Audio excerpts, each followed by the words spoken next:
Okay, welcome everybody. The bongers have gone, so we will get started, and we are beginning the webcasting. So welcome to this meeting of the Governance Committee. Thanks everybody for attending. Can I request that mobile telephones and other such equipment are switched to silent mode so as not to disturb the conduct of the meeting? And just to let you know, there is no fire test plan for today. If there is an emergency evacuation, please take instruction from the Town Hall staff and assemble in Tudor Square. My name is Fran Belbin. I'm the Deputy Leader of the Council and Chair of the Governance Committee. Can I ask the other members of the committee to introduce themselves, starting over here, please? Yes, hello, my name is Craig Gamble-Pugh. I'm Councillor for East Ecclesfield Ward. Minesh Parrott, Councillor for Crooks and Crosspool Ward. Sorry, I haven't turned my mic on yet. Alison Norris, Councillor for Woodhouse Ward. Morning, Councillor Ruth Milsom. I'm a councillor in Crooks and Crosspool Ward and substituting this morning for Councillor Nigat Basharat. Oops. I'm Councillor Charlotte Meyer-Richards, member of this committee. Paul Turpin, Green Councillor for Gleethas Valley Ward. Simon Clement Jones, Councillor for Beecham Green Ward. Joe Watson, Councillor for Dawn Totley.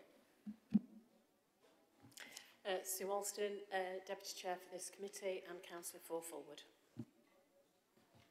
Mike Levery, Councillor for West Ecclesfield. Thank you. And if I can ask officers to introduce themselves as well, please. David Hollis, Interim General Counsel. James Henderson, Director of Policy and Democratic Engagement. Jason Dean, Chair of Democratic Services. Alice Nicholson, Policy and Improvement Officer.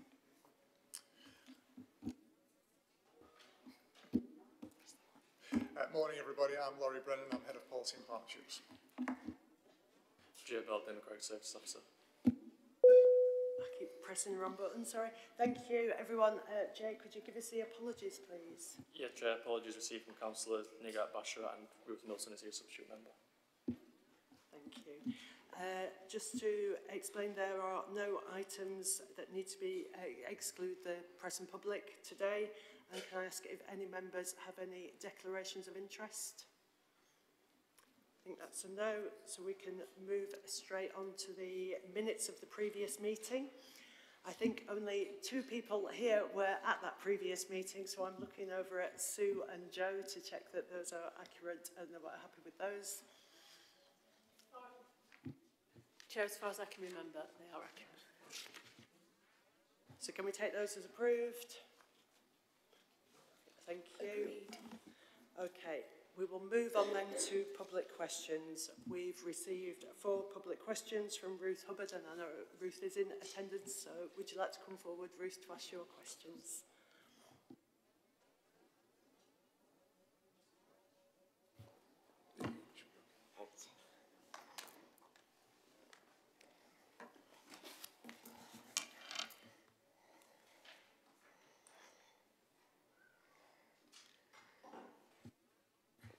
First of all, apologies for my voice. I've just had a terrible cold. I also wrote these questions with a kind of fever. So when I've just looked over question 3 and I've slightly reworded that. If that's okay, Fran. It's similar, but I was just going to try and make it a bit more understandable. Firstly, what input, if any, has this committee had into the preparation of the annual governance statement? Number 2, what general and specific issues arising from LOCOC has the committee identified or had referred to it that it needs to take forward as part of its work? I'm quite surprised to see no reference or report about this, I think, for the committee and its work, given the stated commitment to learning the lessons and the essential governance narrative of LOCOC, despite what I think is a real weakness of the recommendations of the report in this respect. I mean, he was there to do the trees, but it was largely about governance. And then number 3, I've been critical of those who've been here will know of the work of this governance committee since the referendum, for its concentration on technical, procedural, technocratic issues, and its failure to address issues of meaning and substance for the architecture of council governance, inequalities, the integration of stakeholders in decision-making, a whole variety of democratic governance considerations. Likewise, the governance review, and I've mentioned this before, but I wanted to make sure it was on public record, because it did not do, the governance review, what the full council resolution asked it to do, in any real sense. But no one seems very bothered by that. Strategy and Resources recently at least acknowledged that work so far has been limited. I think the phrase they used was technical and practical. As a result, there's a huge gap at the moment between the governance principles, such as they are, and the constitutional architecture. And not least,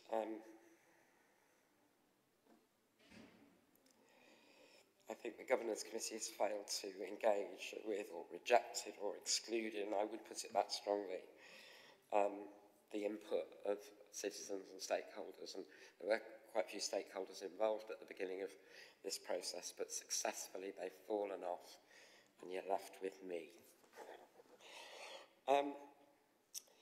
So all that stuff about, the issues that people have discussed over the last 2 years, all the procedural stuff, the urgency procedures, the code-sharing, these are all, of course, really important to the council and the working of the machinery.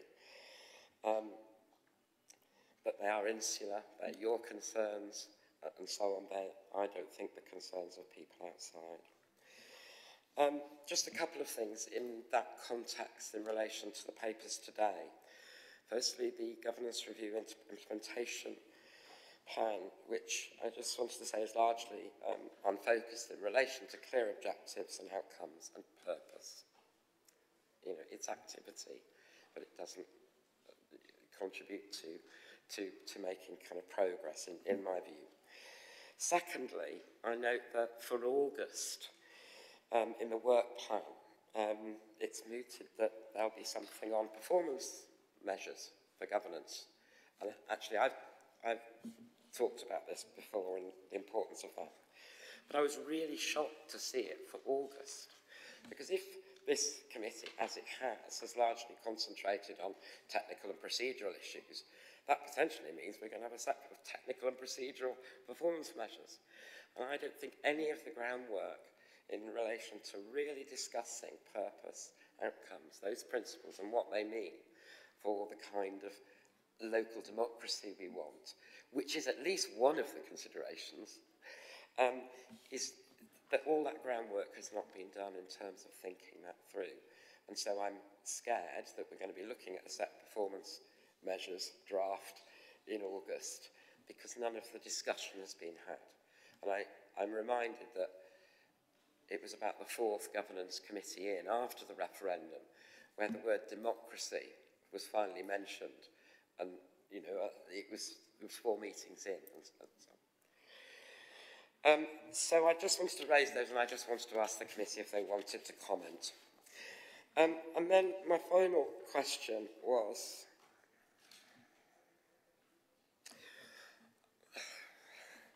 where is the involved final report? Those stakeholders, and it's been very limited what stakeholders have been able to contribute, those stakeholders who contributed were promised to look at the final draft and opportunity to comment in January 2021. I and others have pursued this since then. The last time I asked about it was in October 22, and at that point we were promised the report within 2 weeks. At that stage I asked what has happened, and sometimes things just go wrong, don't they? And the committee was promised the report within 2 weeks at that time as well. That's October 22. I'm a bit at a loss about what to ask about this anymore. The passing of time would seem to make it less and less relevant. But this was tens of thousands of public money. the freely given time of stakeholders and who were promised sight of that final draft 18 months ago. Thank you. Thank you, Ruth. Can I say, just to start with, that I know that we are arranging a meeting with you where I hope we can have a longer discussion about some of these issues in a less formal setting and perhaps when you're in better voice as well. So I hope that recovers soon.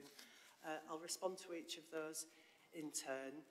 In terms of the annual governance statement, despite how it may sound in the name, as you'll know, each committee's remit is defined by the Council's constitution, and the annual governance statement is actually part of the statutory audit regime. So the responsibility for approving it for that statement sits with the Audit and Standards Committee. And similarly, in terms of the issues arising from the Lowcock report in terms of governance, as you referred to in the question, the primary responsibility for that is sitting with the Strategy and Resources Committee, which I think it should quite properly. And I will just quote from the statement from the meeting on the 19th of June when we last discussed this, that said the Council also has commitments from the LGA Peer Challenge Report, the Committee System Review and other reports to monitor. Monitoring arrangements will look at these alongside the inquiry recommendations to ensure actions focused on similar themes are considered together. To do this, progress will be monitored by the Council's internal Performance and Delivery Board and Claire Taylor, the Chief Operating Officer. Further accountability will be ensured through monitoring by the Council's internal audit function, and as included in the EGM motion on the 10th of May, Strategy and Resources Policy Committee, Audit and Standards Committee, Governance Committee and other committees, as appropriate, will be used as vehicles to drive this process in an open and transparent way. Strategy and Resources Committee will receive a report against progress on these actions and those for other recent reports during winter 2023 and summer 2024. So as part of this progress, I'm sure it will be appropriate for specific issues to be considered by the governance during the course of the year. And the committee's work programme is an evolving document. It will be altered and updated during the course of the year as required. So we will be working on those issues and they will be coming to governance. In terms of your third question, which was around the governance review and the governance review implementation plan, really the purpose of that implementation plan was to, well, the aim of the 6-month review of governance was to undertake an early look really at how the committee system's working, picking up and addressing issues before they become more entrenched.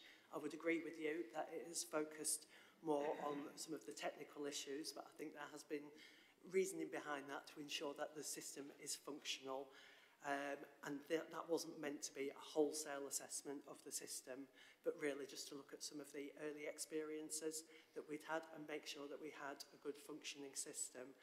I think the governance review implementation plan is setting out some of the improvements that were identified in that plan. So it is activity-based, but it is going to help to deliver some of the issues identified in the review, but the work does not stop there. And the draft performance measures that you refer to that are scheduled for our next committee meeting, that's really an initial conversation about the task that will hopefully kick off the work. It's more about managing our member and officer capacity and making sure that we do have the time to put into doing that work properly, which does involve engaging the public fully with that work. Alongside all the other items that we've got in the work plan, we do have a really busy agenda and can't do everything at once. We haven't pre-formed ideas around how the performance measures for the committee system will work, and we do want to use the design principles and others such as the SIPFA and SOLIS framework as the foundations, and we'll be applying those principles to performance measures, and we'll be welcoming ideas from stakeholders and from independent expertise, and also considering how to connect this to the wider performance framework. And if I can add to that, I'm personally committed to much greater involvement of the public in how we work as a council. You'll see that later on this agenda we've got an agenda item on public questions where we're really seeking to start to demonstrate that we want to take a different approach to public engagement. And I'd draw attention as well to the work on city goals, where we've undertaken a really big piece of work on involving the wider public and ensuring that we are listening to voices right across the city on that work. But I think that has also shown that it does take longer, it's more expensive, we do have to look at resources and balance all those demands, and you know, that is a conversation that we need to keep on having and look at how we can increase the capacity to undertake that kind of work as well. But the willingness to do that is definitely there. And then on your final question, which was on the Involve report, again, I think this does come back to capacity to some extent. We want to make sure that we've got that we're making the most of the opportunity to work with Involve, and we're very conscious that to make full use of their expertise and how we better involve people, you know, we need to create the time and space to do that. It is a key part of what we want to achieve going forward. It's part of the Governance Committee's work plan, and we have now restarted the work with Involve, which will include publishing the full report with direct recommendations to the Council. And again, I'm very personally committed to that work and making sure we use a much wider range of citizen engagement tools. I think the work that was carried out is still relevant, and by picking it back up again, it will continue to be so, and we'll come back to that work. Thank you. I know I'm just not supposed to come out, but could just a courtesy letter go out to those stakeholders who were involved? Yeah, I think we'll be happy to do that.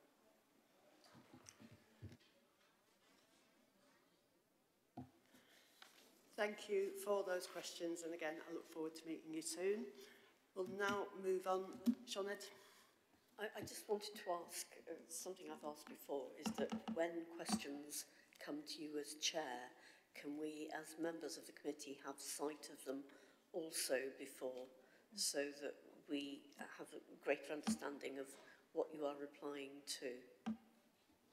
That's fine with me. I'm more than happy to share the questions. They usually come quite shortly before the committee, so but maybe that's something we can pick up in our task and finish group that we will come to later.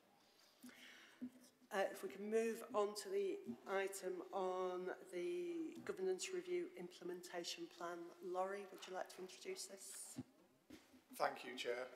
So this is the paper that was attached as part of the governance review, 6-month review, which went to full council for the AGM in May. So this is the first time the committee have probably seen this in this format.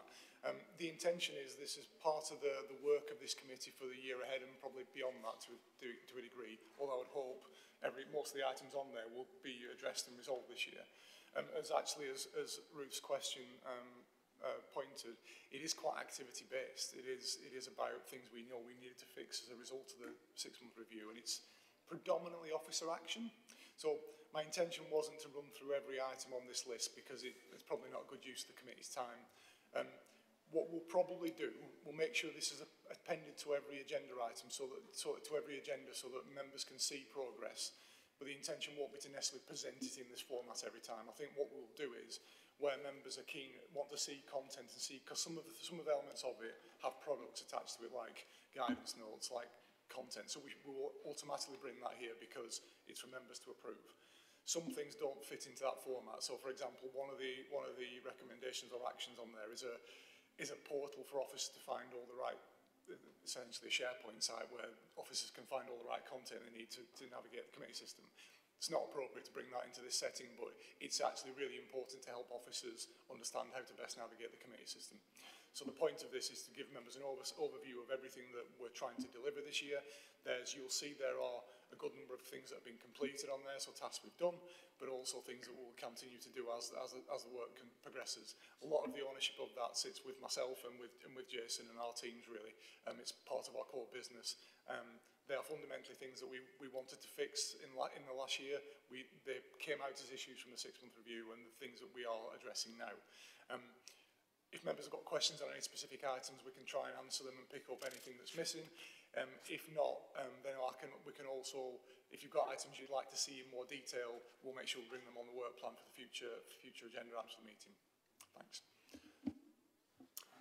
Thank you, Laurie. I've seen 2 indications to speak. If other members want to put their hands up if they'd like to speak, please. But I'll take Sue, followed by Minesh. Thank you, Laurie. As you rightly say, this has come out of a lot of sort of discussions around the committee system, which we all know took a huge amount of work and has made a big change, not just to how councillors work, but especially to how many of the officers have had to work and change. And we need to get it right so that it can function well. I actually like having a table with the things that we've asked to be done and progress against them, and personally I would like to keep the table until they're completed.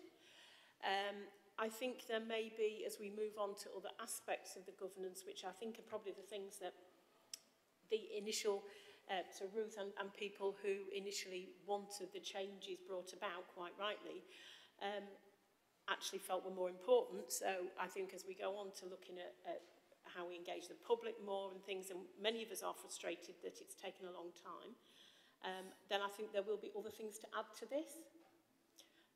And I think it's a useful tool of making sure that we actually keep an eye on progress.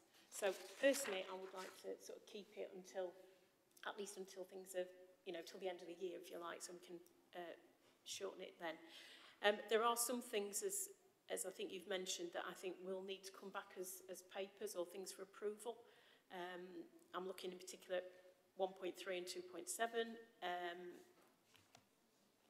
but, you know, they will come back. And also under section 4,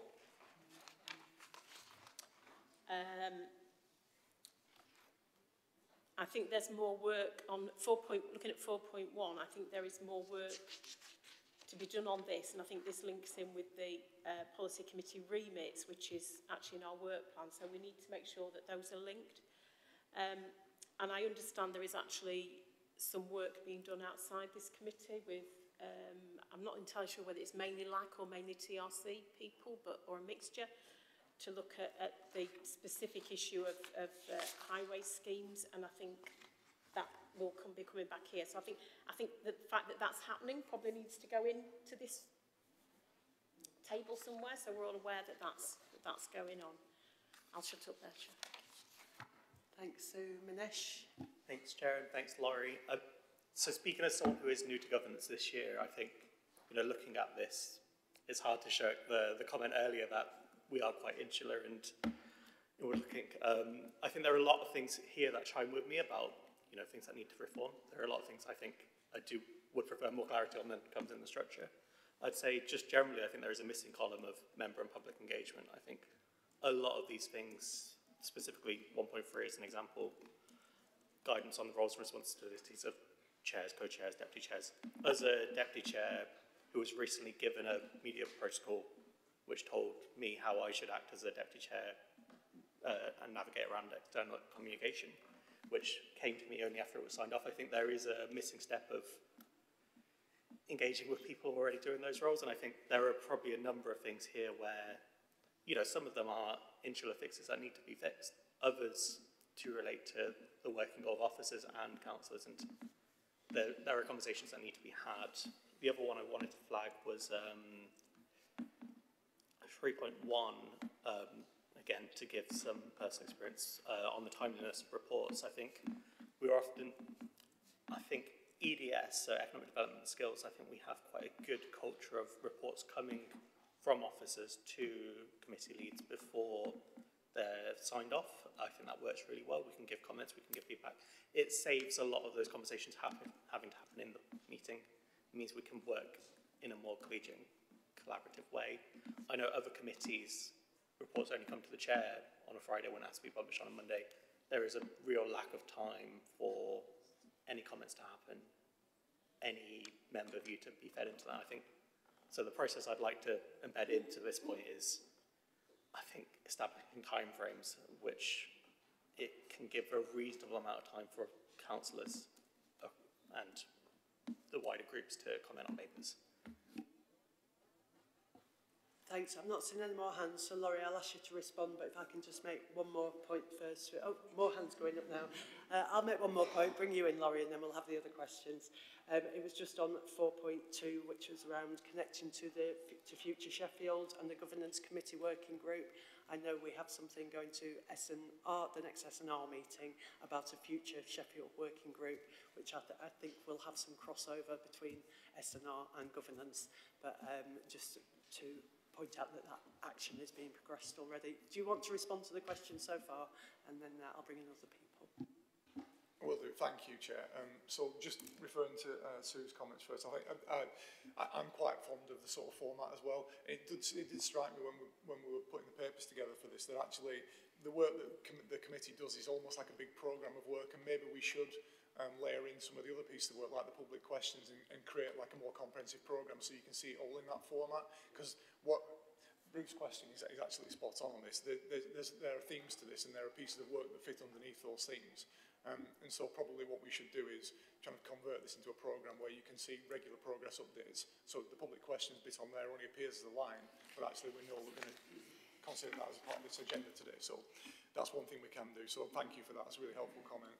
And the second point you made, the other point you made about the connection between the remits, obviously that's on the work plan as well, which we need to bring back, and that work is underway on looking at like remits and the sort of the idea of where decisions are made, particularly on things like street highways and transport. I was part of that workshop that you referred to this week, actually, which involved LAC chairs. So starting to just think about how that would work and what sort of considerations we need to put in place to enable LACs to take more responsibility in that space. So yeah, that work's underway, and the intention is to bring it here. Yeah.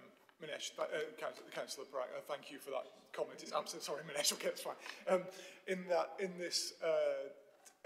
Your comments on the paper deadlines and being late, that was a really common theme from the work that we did as part of the 6-month review last year. So you are certainly not out of kilter with that in any way whatsoever.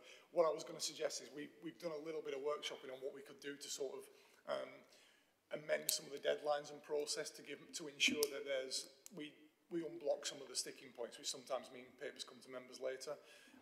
So what we'll do is, how about I bring that to the next formal committee of that as a discussion item, and members can test whether that might improve the challenges in the system. And then just more on the other point about the public engagement point, yes, and we'll try and make sure that happens as part of the work plan as well. So on the work plan, we should show where there's public involvement. On a lot of these things, they are there to flag that that's an item we need to undertake. So on the public questions element of that, I can't remember which number it is now, it's 1.22. We're going to do that in a really open and transparent way with citizen stakeholders. So I think every time we've got a piece of work, we need to test each other and test ourselves whether we're doing that in the right way, which brings in officer, member and citizen voice as well. But that challenge is really well received, so thank you. Thanks. I've seen Alison, Sinead and Paul. Is there any more comments on this? Not Sinead. I'll just take those two and then we'll move on then. So, Alison. Just on 2.6, producing guidance on briefing practices. I just wanted to feed in that I'm struggling as a working member to get to any of the knowledge briefings for committees. And one of the requests I made was, they're happening on Teams anyway, could they just be recorded? And people rejected that suggestion because they were worried that it would limit participation. But I think there may be a fundamental misunderstanding there about what happens with the Teams recording, because as far as I'm aware, you can only get access to it if you are given permission to access it. So if that only goes to the people on the committee that would normally be there, I don't see that that's necessarily a problem. But it is very tricky to access briefings the way they're set up if you also have work commitments. Thanks. Do you want to respond to that, Laurie? Yeah, thank you. I think, well, should we have some consideration of how because as part of that item, we need to look at how we enable all members to be able to access the briefings they need, and that might be a technical solution, particularly if we've got a route of protecting that content so that enables people who are participating in that briefing to not be conscious of what the sort of briefing they're giving, but also if it's something that then you can watch in an evening or in the time that best suits you, that might be a practical solution. But let's consider it, and I'll obviously work with colleagues in legal services about any implications that has as well. I don't know if David wants to come back on, I don't know. Yeah, this issue has been raised with me, and we are going to take it away and look at it. I think we've got to be aware that there are wider issues as well that we need to consider, that if these are retained and held by the council, whether they're subject to freedom of information request. So it's not just privacy issues and access, there's general access to it, and that the freedom for people to be able to speak in a policy creating position. So it is something that has been raised with me, so we will look at it. Thank you. Paul? Thanks. So I'll just comment, because I was actually in that briefing, and members from all parties didn't want it recorded. Basically, it's that thing that, you know, having a frank discussion about some often quite difficult things, and wanting to have the freedom to challenge the discussion and, you know, perhaps play devil's advocate and in ways that you wouldn't say in public, and maybe even say things that you don't really genuinely believe yourself, but in order to get the meat out of the subject, and members, and I would say probably officers as well, weren't entirely comfortable with having something recorded that could then be you know, used to hold them accountable, when it was actually just a heretical space.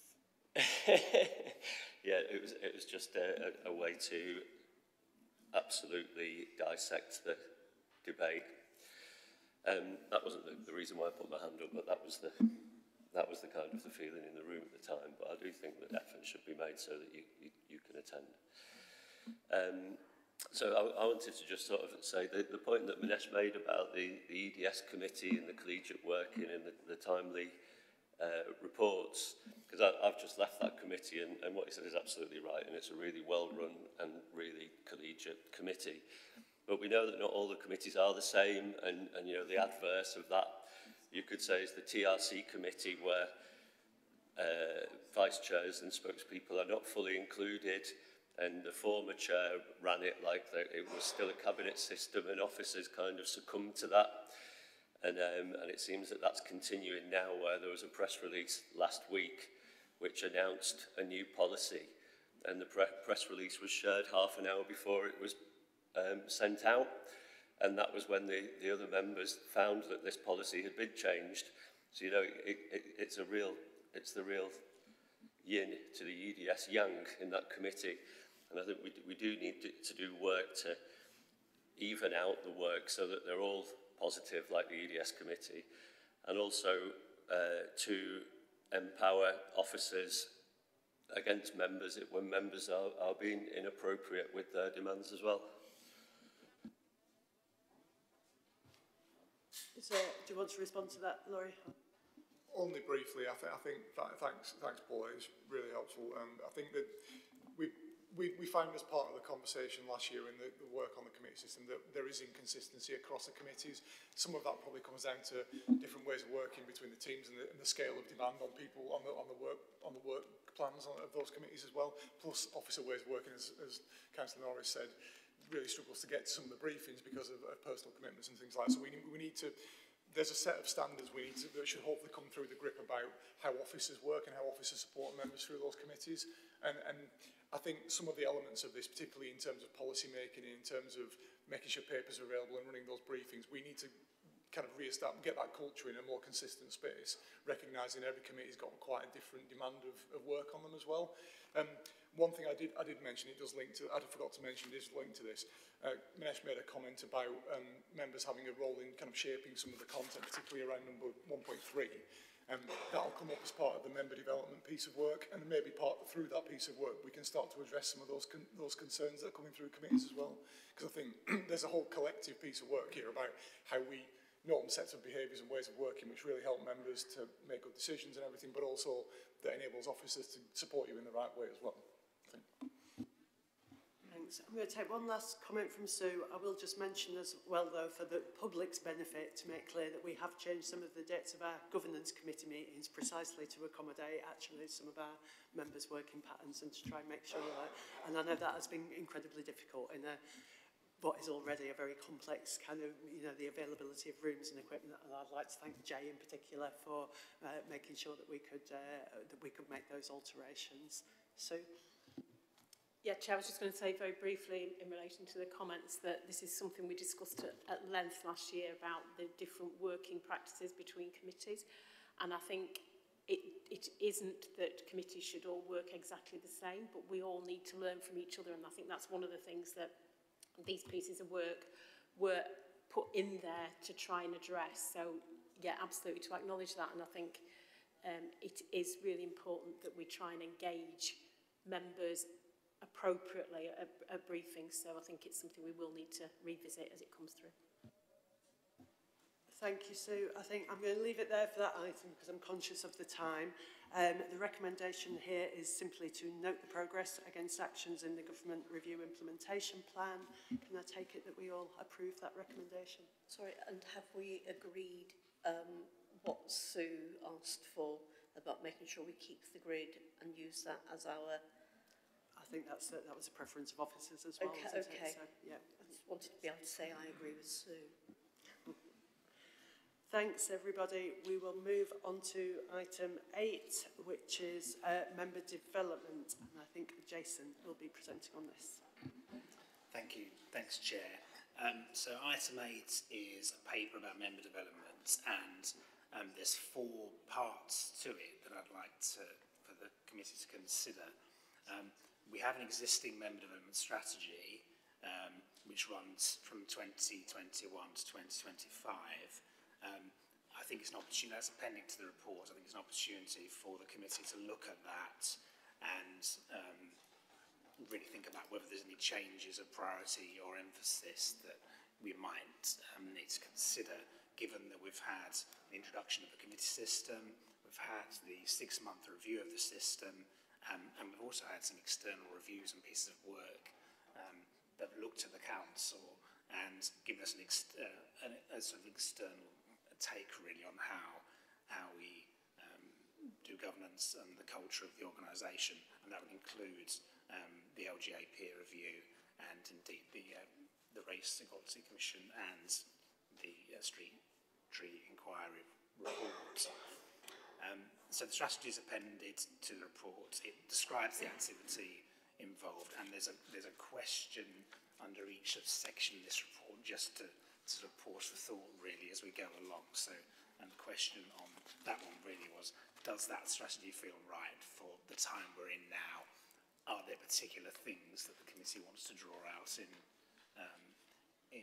looking at that and things you wanted to act upon? The second part of the report is to establish or re-establish the member development working group. So we do have names against that members of the committee, so thank you for members of the committee to put themselves forward for that. There's terms of reference in this report, and I'd like the committee to consider the terms of reference. Are they right? Are we asking the working group to the right things, and to consider how the working group works with this committee, and at what point you want the working group to come back to the committee. There's quite a lot of work to do for the group, so it will be very active in doing that. So really it's the terms of reference, and do we think that they look about right. The third part of the report is that there's a piece of information in there which sets out the programme that we've got so far for this year. There's a lot more to do, and that's one of the roles of the working group, is to look at that programme. But I've set it out for the committee just for you to say, are there any gaps in there in the next few months? Do you actually want us to draw out particular things, pieces of work, and put particular topics in there for member development? So really it's to draw out the priorities for that, and anything you think you might consider really encouraging members to do. There is an ongoing issue, can you mandate training? What training would you recommend, highly recommend? And actually, how do you tie that back into specific roles that members have on committees as well? So there's certainly, in terms of attendance and participation in member training and development, a real link between the need for that and the extent to which members really think that's relevant to their roles, and whether members actually want to participate and turn up on the training. So we need to think around that. Another part of that work is looking at how we evaluate member training. So we might have some ad hoc views on how effective the training was, and it needs to be a lot more systematic about how we collect those. And again, involve the working group in helping us to do that and engage the views and actually decide what we do with the opinions that we have come back. The last point, and then I'll finish, is about role profiles for members. So it's been discussed in the last item as well, particularly the key roles in the committee system, like the chair, the deputy chair, the spokespersons, to make sure those are right. And that would be a process of us talking to members about what those roles entail, what the reality is of those roles, and making sure we get those right, rather than someone like me going away and writing those with the best will in the world. It might not get that precisely right. So I think it's really important that we involve members in doing that. That's a piece of work we've started, but we need to bring that back to you. So that's already in train. Thank you. Thanks, Chair. Thank you, Jason. Again, I've seen a few indications to speak, starting with Shona. Thank you, Chair. This is a bit of a mishmash of things. There used to be a member development officer in the council who had a reasonable budget and did an awful lot of work on things like role definitions, questioning skills, sort of basic stuff. And that, I know that officer still works for the council in another role, and I'm anxious that all of that work hasn't just been lost because that person stopped being member development officer quite a while ago. And I don't know whether we still have the organisational memory that digs these things up or finds them. But, you know, if we've already been making wheels in the council, I'm loath for us to have to reinvent them. So asking that person might be useful. I think it's really important that member development is member-led. And I understand that officers may think there are things we ought to know, but I think having members saying this is what we really need would be helpful. I think also parallel to this, we also need some sort of officer training on how to work with members, because we're not officers and we are accountable in different ways to both the people in our ward, to the city in general, and also to our groups in lots of different ways. And I think officers don't often recognise the different pulls and things that members have when members make decisions or ask things that aren't as logical and straightforward as officers might think they are. And I think learning, I'll call it political nous for officers, is also a useful thing, and I think it can be learned. And then also, if we're looking at, my final point, is that we don't just work in the town hall. So something I think I've asked for a few times, but there doesn't seem to be anything, is around conflict resolution, because some of the meetings that we have outside the town hall can often be difficult. So I can see people nodding. And knowing how to sort of cope and work with people caring loudly, as they said in Parks and Rec, is something that is a skill that we also need to learn as councillors. And those sorts of things that I don't think officers often think about that we do in different places would be very useful. I mean, I'm looking forward to the fact that we're going to have a working party that's going to be raising those sorts of things about the peculiar things that councillors do and need. Do you want to respond, Jason, one by one? Or? Thanks, Chair. So, yes, we had a member development officer previously in the council. When we restructured democratic services to respond to the committee system and knowing that we needed to provide more resource, we did have a bit of extra capacity, and part of that, although a lot of that was swallowed up last year by the sort of sheer scale of the change, we want to provide that support, maybe not quite like it was, but actually to actually sort of improve that. We do have that memory thing, we do have the documents that were produced. The council did have charter status at one time, or maybe you'll probably remember that, so we have that information that it was quite a big piece of work actually that was done, and we can actually at least refer to that and revisit that and certainly talk to the person concerned in that. The point about being member-led, I think that's key, and I think that's one of the roles of the working group, is to really get that sort of member driving that reality check really on things that we're proposing, and the members own member development and really want to participate and really see a benefit to it, and that's important for the health of the organisation as well. That we're, if someone looks at us and quite rightly they want to make sure that everyone's supported and developed, and you feel that you can undertake your roles with confidence, and that might be new members, but it may well be members who have got new roles down the line as they've progressed as a councillor. Officer training, I think there was some training done initially on the lead into the committee system. I take your point. I think there is some work to do about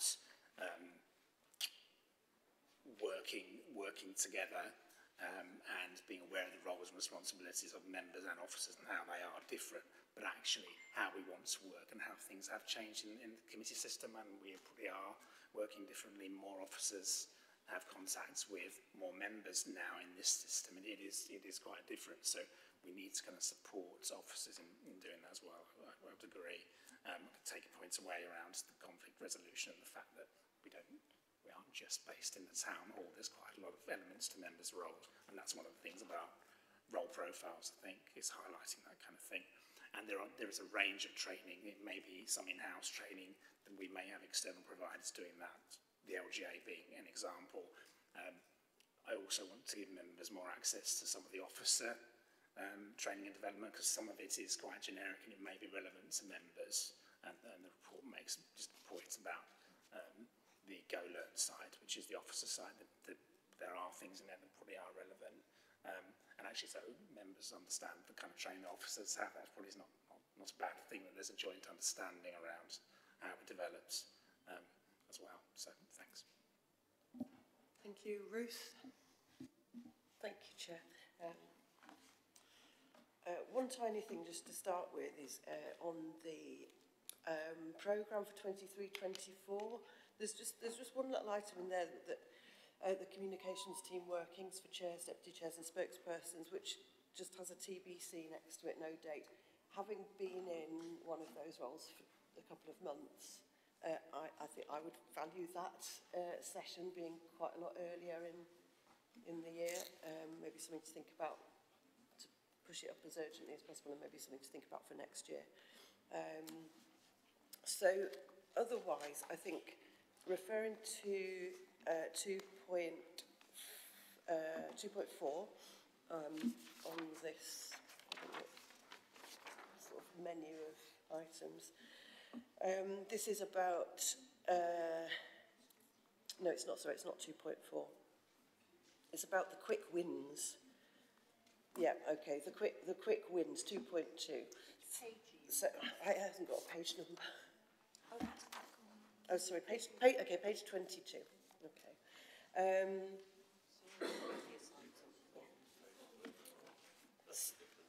Yeah, okay, sorry, it relates to member development. Sorry, yeah, going back to page 22, relating to member development, there's a little mention here about how officers can get quick wins in terms of tools and support.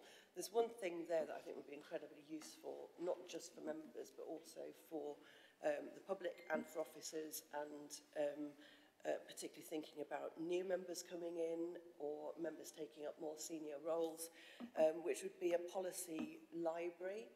It's something I asked about when I was a new member. I thought, how do I know actually what policies this council is operating on? I'm about to sit on a policy committee, and you know, how do I know what we're supposed to be referring to when we're making decisions? So a policy library, I think, would be incredibly helpful. It's maybe not a quick win in terms of the time it might take to develop it, but I think the exercise of developing it would be a really good one to undertake, to crystallise actually what policies each portfolio is working to, what we're committed to as a council, are we committed to charters, are there council resolutions that cross-cut, that sort of thing, and also interesting and useful for members of the public to refer to as well. And then, was that it on development? Yeah, sorry, that was it on development. Sorry.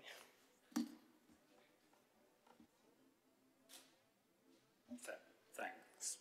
So I'll take up your points about the communications change to find actually when that's going to be, and your points about it being so earlier on in the municipal year when members have started in new roles in particular. Perhaps take away the points about the policy library.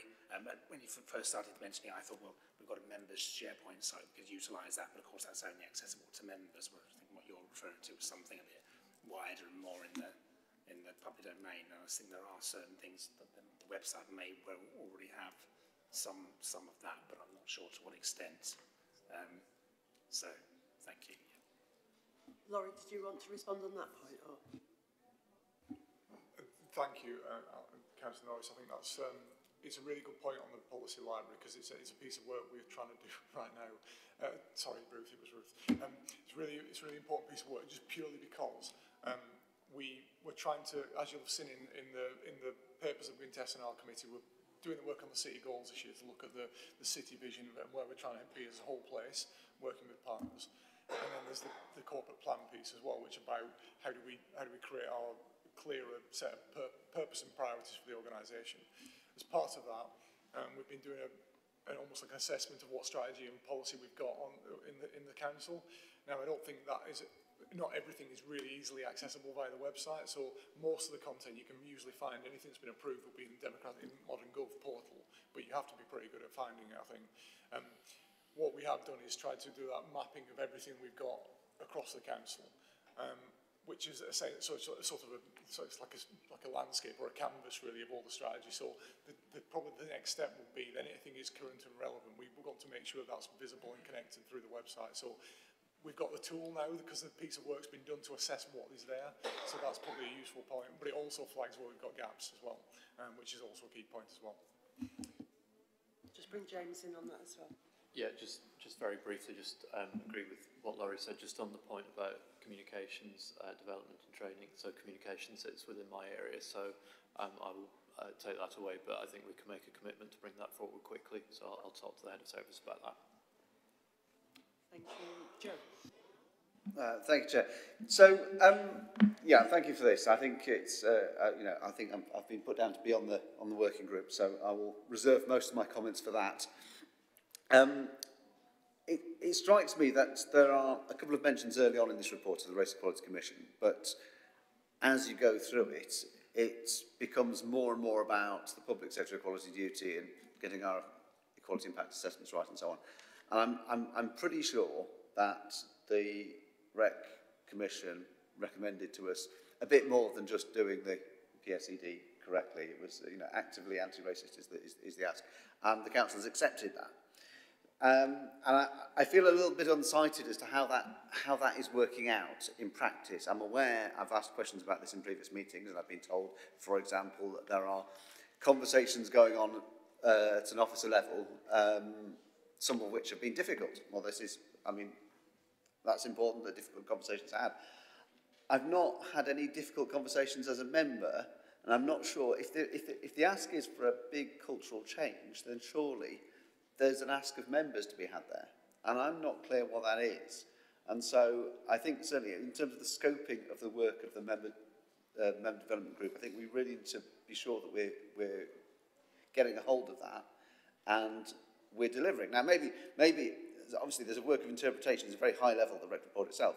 And there's a work of interpretation that I guess officers have been doing, saying, what does this mean for our organisation? What is the ask of officers? If they've gone and said, well, members are already perfectly anti-racist, well, I don't know. I thank you very much for that view. It's very kind. I'm not sure, you know, I hope I'm already perfectly anti-racist, but I wouldn't bet on it. I think I could always learn more.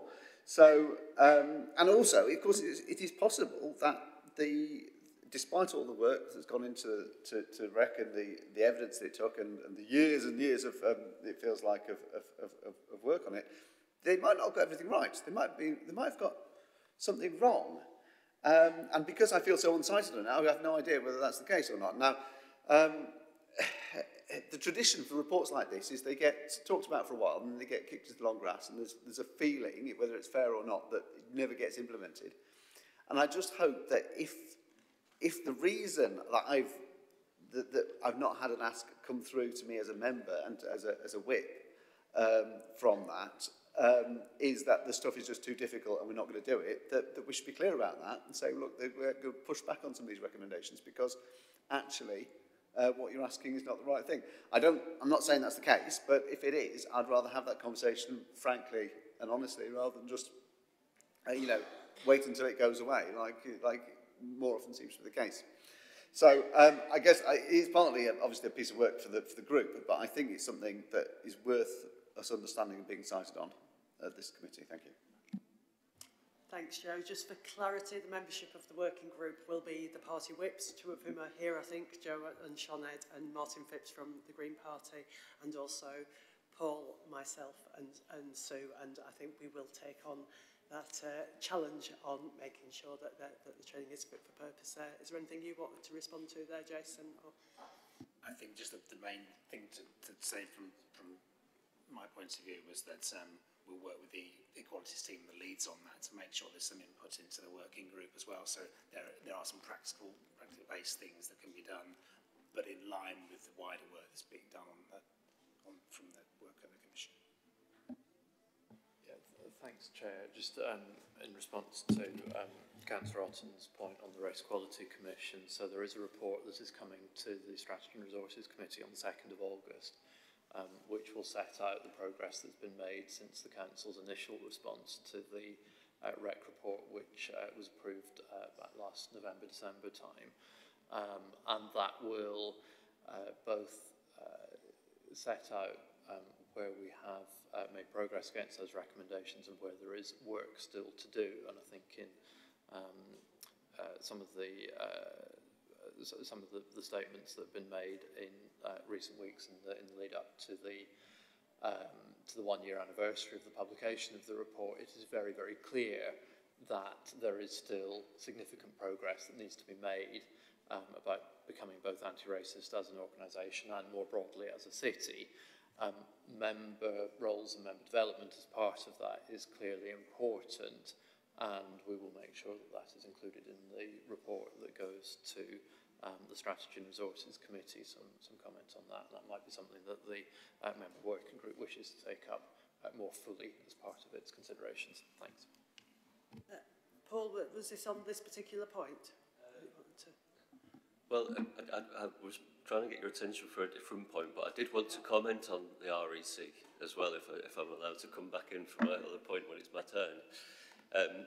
I'd just like to commend Joe on his honest and humble comment on his own anti-racist position, and I think that's the way that we all do need to be, and it takes courage to make that statement, I think, and you're more likely to get people to say that they're not racist. And as part of that work of the REC, I mean, I'm not going to get into specifics, but I have heard about people in departments having a list of targets and ticking them all off, target met, and they're marking their own homework whilst the people who they work with would very much have the opposite view. Or work for. Pardon? Or work for. Or work for, indeed, Shona, thanks. So yeah, there is a lot more to do. And I asked the question at the last council meeting this month on the 5th about how many members have undertaken EDI training, which was a recommendation of the REC. And actually, full council voted unanimously over a year ago to do that.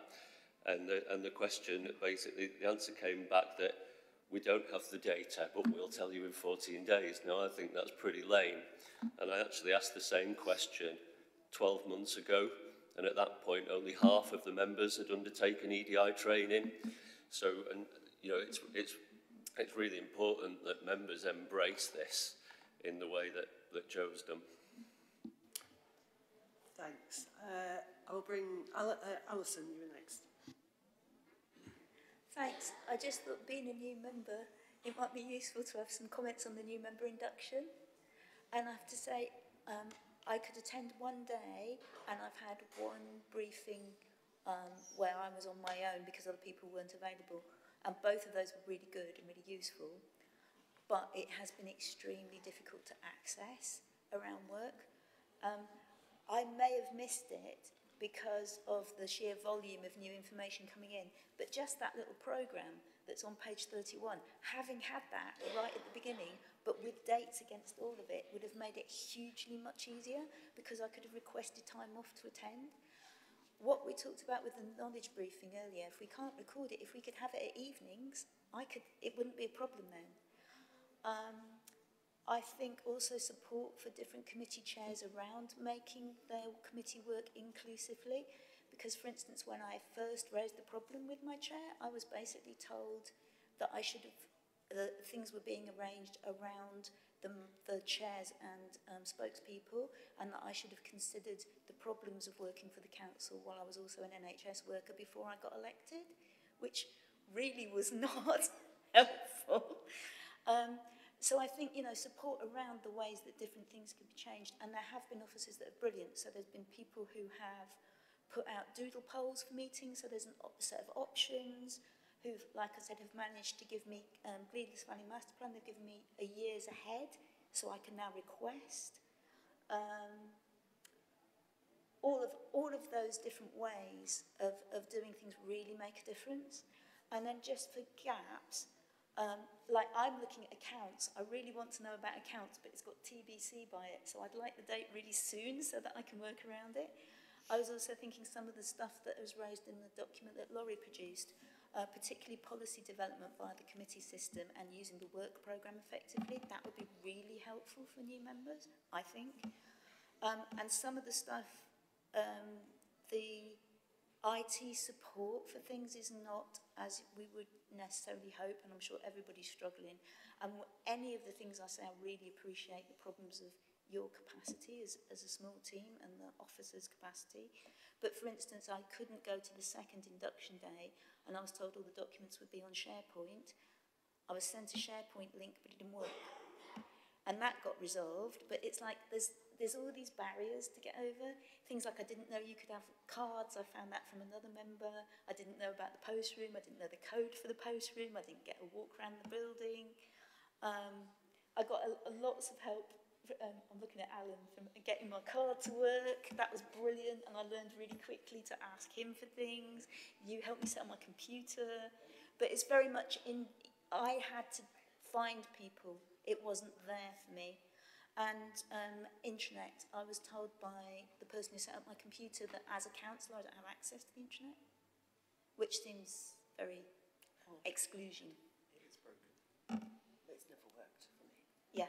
So all of those things, but I really want to reiterate as well that the day I went to and the one online briefing that I had were both excellent.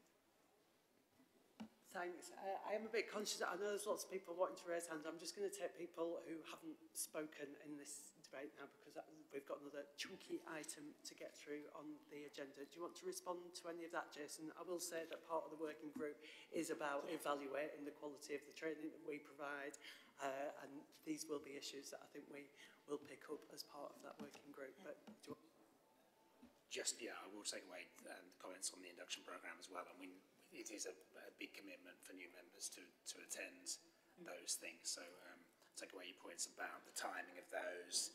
There's a lot of content in there, and it's some of the follow-up we provide perhaps to those. And as you say, doing those individual briefings if new members aren't able to make them.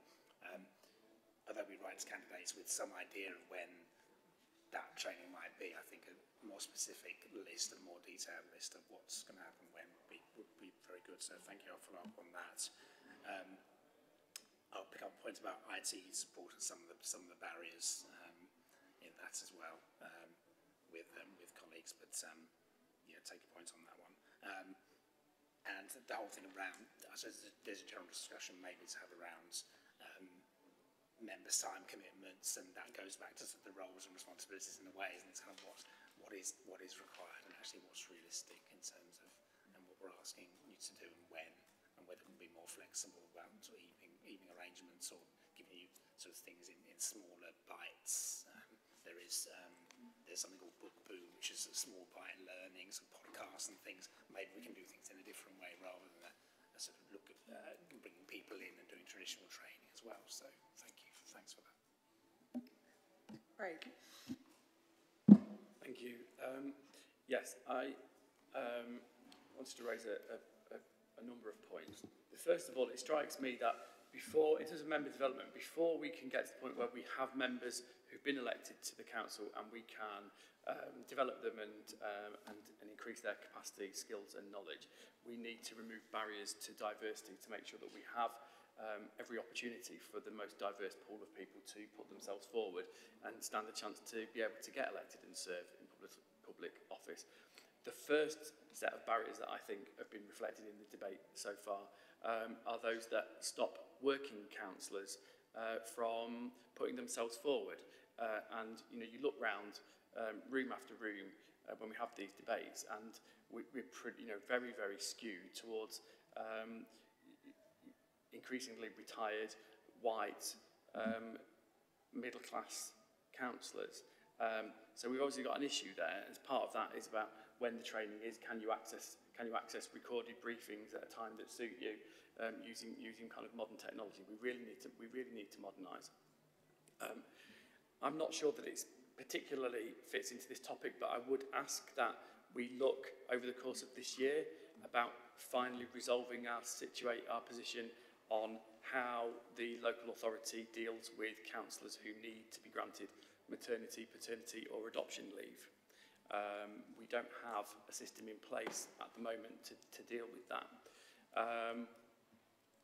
I think that increasingly political groups are allowing councillors to take that leave and being sort of sympathetic to accommodating the needs of councillors with parenting commitments. However, to the best of my knowledge, if you're on maternity, paternity or adoption leave, people are still in the position where your attendance at committees, council that you're a member of, still shows that you have been absent from those meetings and your attendance record goes down. When I sought re-election in 2018, having been on adoption leave, I was subject to attacks by my political opponents because my attendance record was poor according to the attendance page.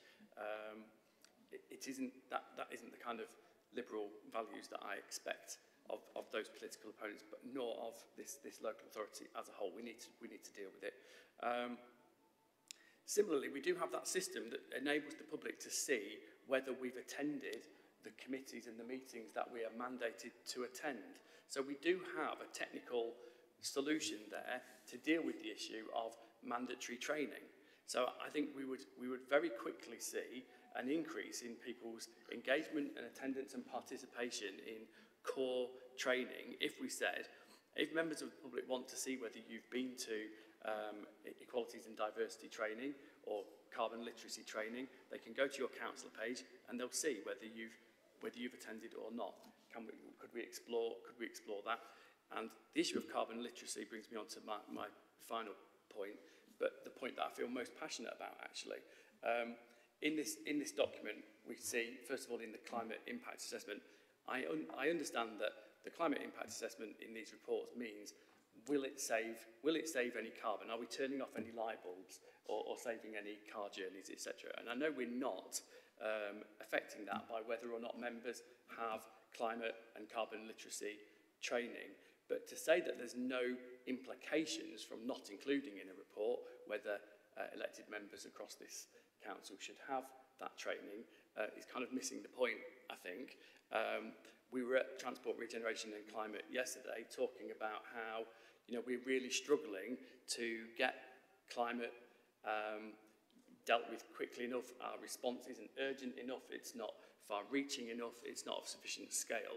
And I don't really see how we can affect that if we don't say it has got to be mandatory for every elected member of the authority to have that basic literacy in the subject. So I think we need to be making a political commitment to mandating all elected members to have that carbon literacy training. Thank you. I believe so, and that would be one of the policies that we would... I'm really conscious of the time here. We've got quite a few more contributions to take. I'm going to ask people to keep them short. I'm not going to take people who've already spoken, other than Paul, who did indicate that he had a separate question. Not now. But, and Jason, is it okay if we take the points and then maybe ask you to respond at the end of all of them and pick them up as we go along? I'm just very conscious that we've got another major item that we need to get through, if that's okay. So, Sue. Thank you, Chair.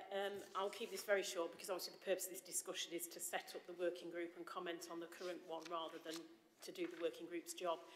So my comments, firstly, I think we need to, on the current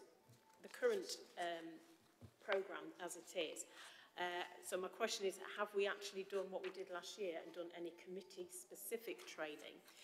I mention that because I've changed committees this time, and despite having been a councillor for a good number of years, I have learned so much by attending briefings on the committee I've been moved to, because you need to be able to catch up. And I think in a way that perhaps wasn't so true when we had scrutiny and cabinet, when we're all on policy committees now, you do have, when you change committees or you're new on, you need to be able to catch up. So I think either specific briefings for new people or for new members of the committee or training, I don't really mind how it's done, I think is actually something we need to build into the committee system. So I don't know if there's anything that can be done to any catch-up at this point, but that was just my mention on the current programme. In terms of the working group, I think one of its other remits, and I'm not sure it needs to be written into the remit, is that we actually need to be able to advise people what training is appropriate for them in the specific role they've got. Not just offer it to them, but advise them, this is appropriate for you, because otherwise you don't know the depth it's going in, you don't know where it's going before you sign up for it. So I think that's a really important thing. I hope, and I'm sure they will, knowing who they are, that the committee members, and I certainly will take it on, will talk to their group members to find out their views before we get to it, because we need the views of as many members as possible. And I'm sure between us we can contact those people. I'm thinking of the Conservative member and the Independent member who are not sort of represented, if you like. Just as a sort of response to some other comments, I just think we need to be very wary about making things mandatory, because we have no real sanction other than where it's a legal requirement, such as planning training. And we also need to take into account training that people have done elsewhere. So we may have people, I'm going to pluck something out of thin air really, who's an absolute expert, who maybe even lectures on the subject of climate change. You know, they've already got knowledge and skills. We may have, well, I know myself, I've just done some training on audit, which I did because I'm now on Audit and Standards Committee, but I'd actually already done that training last year, or done by different people, as it turned out when I got there, because I've done it for the Fire Authority. So we need to bear in mind that there is training elsewhere when we're looking at what people, individuals have done and their knowledge. I'll shut up there for now. Thank you. So, Paul, did you want to raise your... Thanks. The points that I was going to make was mostly covered up. Well, the parts that work, the line motivated and skilled councillors, and I just wanted to raise the weird thing of you know, the different commitments from different councillors, whether it's through the reasons that Alison and Craig raised, or because they're just less committed. Not trying to be mean to people, but how's that acknowledged, and quite often training's the first thing that falls off the plate as you fill it up. And anyway, I think the points I was going to make have been covered pretty much. Thanks, Ron. Thank you. Minesh. Thanks, Chair. I've got 3 points and I'll make them very, very quickly. One is just on chair responsibilities. Obviously, this year we've had probably a larger changeover of chairs and deputy chairs than we normally would do in any year. But, as a new deputy chair, a new chair of my group, I wasn't offered any training. That's fine because I know how to share, but I think it's something that would be welcome and valued. And I think the timing of that around the start of the new municipal year is really important. Just touching on Alison's point as well, that's an example of where I think a chair probably should have had training about how to work with a team as well and make things work better for people. Secondly, as well, I think there needs to be a bit of a focus on external training. So it's something I was in new council last year, tried quite proactively to engage with a number of new external trainings, particularly LGA. Some of them I was able to do, and that was great. And the officers I asked fought for that to happen, but there doesn't seem a process attached to it. We don't have an agile process around being able to participate in and get signed off to go to external trainings. And just one of those was an LG training on understanding finance, which was much more comprehensive than I got here. And I kind of think every member should get to do that because it felt something core to being able to be a councillor, but was an additional extra training that I had opted into myself.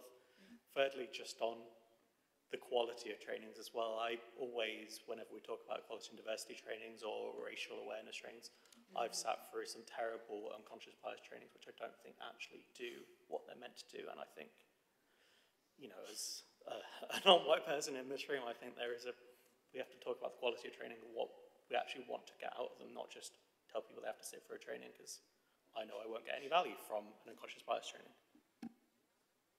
Thank you, Minesh. I will just add a couple of points of my own, if that's all right, Jason, before I come back. I think, again, going back to some of the key asks within the recommendations here, I do feel there's a gap in the development, in the member development policy as it is, around that whole democratic engagement with citizens and so on, that I think will probably come out of some of the other work we've done around the Involve report, but actually the skills around for both officers and members, I think, in actually engaging members of the public in ways that get the best out of those consultations and discussions, I do feel is a little bit missing at the moment. So I just wanted to flag that up as well. If you would like to respond to any other points, and then we'll just go through the recommendations. Thanks. Thanks, Joe. Thanks everybody for your comments. I'll try and remember what everyone said and work through things. The points about how we deal with adoption leave and maternity leave. There is a guidance document which was produced with WHIP some time ago. I think there's been some work to take away on where that sits in terms of the mental allowances scheme and actually being more overt around what that is and what the expectations are around that. So thanks for raising that. We also look at the issue of attendance categories on our system to see if we can actually make that better. There are some options on there. So maybe we can actually work with the system provider to actually improve the way that looks if someone's circumstances are they're not able to attend because they're quite rightly taking leave for those reasons. In terms of monitoring attendance at training, I think it's certainly something that is within the remit of the working group as well, and probably something that will come back to this committee, so we're actually clear about what training we've done, who's attended, and actually goes back to another point about evaluation of the quality of that. Did it meet its learning objectives? Were we clear about what the learning objectives were when we did the training? So rather than just, here's a topic, we're going to provide some training on it, we actually break that down and what do we want and what do we want to achieve, and what were members' expectations going into that, so doing that individual evaluation coming out of the training. What was the experience, and did you actually achieve, do you feel that you achieved what you wanted to in the learning experience in that? So I think we can, those things about the quality and the attendance figures, are we getting that right? Is it relevant to your role? Is important. In terms of committee-specific training, I think I'll take that the way things. So planning, licensing and audit have quite a sort of good programme of specific training that's really relevant to those. With policy committees, it's even more generic, perhaps, training, but then the individual briefings, and we do it by briefings rather than, if you like, member development, so subject briefings, and slightly different. Yeah, I think for new members of the committee, who are joining, I think that maybe there is a kind of initial course in doing that to play some catch up to some extent. And the other question about the link to the groups, the political groups on the council, so that was a role for the member development working group as well, to provide that link, to take a sounding from the members on that training and actually making sure it's relevant to people. So that was one of the points in the terms of reference there. And then the point about external training, I think that's, in terms of being agile and making sure that the process is there to provide sign-offs. We do have a process for signing off attendance and any members' allowances, implications for that, like travel and things. But again, it was something with a regular report to the working group on that, so we know that we're prioritising that and members in particular roles, like chairing, for example. I think that's important. Thanks, Chair. Thank you, Jason. We will move on to the recommendations then on this, which I will go through to provide any comments, and we will seek further comments from our groups, I'm sure, on the existing member development strategy, and particularly any changes of emphasis or priority in the light of the implementation of the committee system, the Local Government Association peer review, the Race Equality Commission and the Street Inquiry report. To formally re-establish the Member Development Working Group, noting the proposed membership and agreeing the draft terms of reference. Discussing and suggesting priorities for the Member Development Programme and areas which might be classed as mandatory training and development, and asking the Director of Policy and Demographic Engagement to produce new role profiles and work with the working group on those profiles to submit to the Governance Committee for its consideration. Is everybody happy to agree those recommendations? Thank you. Okay. We will move on then to item 9, which is a public questions task and finish group. I think Laurie is presenting. Again, we have really a maximum of half an hour for discussion on this, which, so I'll remind members that we're kind of working on the establishment of the group rather than going through everything we think about public questions at this stage, rather than trying to do the work of the group. But if Laurie can kick us off, thank you. Thank you, Chair. So this paper sets out the initial piece of work we flagged as something we really wanted to do as a committee as part of the 6-month review of governance. As it suggests on page, I think it's 53 of the report, we collectively, I think from members, from officers and from stakeholders and citizens who participated in the 6-month review, suggested that the current approach to public questions isn't really proving satisfactory or effective for anybody, and therefore it feels like a really pertinent time to pick that up as a piece of work this committee can lead. This is an opportunity as well to think about how we do business and how we work as a committee, so we can create space where we can work collectively with stakeholders and citizens, but also with officers to share that kind of collective experience of how that system works and try and find solutions which can hopefully redesign the model in a way that works best.